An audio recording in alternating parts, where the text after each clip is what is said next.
A lot of people think that measles is just a rash, but it can be life-threatening. And what we have seen is that 1 in 5 children who develop measles actually end up in the hospital.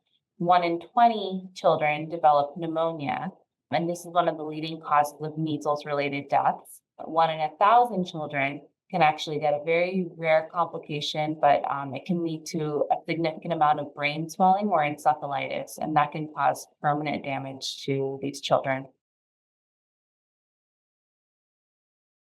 Measles is one of the most infectious diseases that we know of, and it's spread very easily through the air, particularly for people that are not immune or have not received the vaccine. It's so infectious that you don't even need to be in the same room at the same time with someone who has measles to potentially get infected. The symptoms of measles can begin like any other viral illness. You may feel fevers, muscle aches, headache. Patients may then go on to develop cough, runny nose, sometimes redness of the eyes. That all precedes then the classic rash that you may be familiar with that typically starts on the face and spreads throughout the body. I think what's important to know is that it is possible to be infectious several days before that rash begins, which is one of the real challenges with trying to control measles from being spread person to person. Vaccination is the best protection against measles.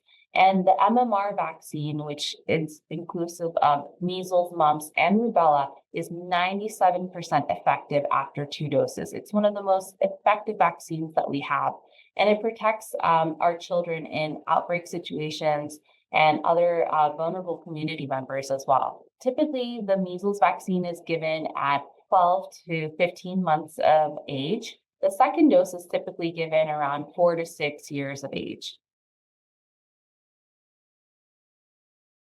If your child is less than 1 years old and they're actually 6 to 12 months old, they can receive an early dose of the measles vaccine. And that's if they're in a high risk situation, if they're in an outbreak situation, and or have been exposed. Now, this additional dose that's given earlier than the recommended schedule does not count towards their typical 2 dose series. Most adults likely will not need an additional booster dose. There is a small number of adults who may have received a different version of the measles vaccine between 1963 and 1967. This vaccine was later found to be less effective, and it doesn't provide as long-lasting immunity as the current vaccine. So if you did receive that vaccine, it is recommended that you receive a booster dose with the current MMR vaccine to achieve appropriate immunity.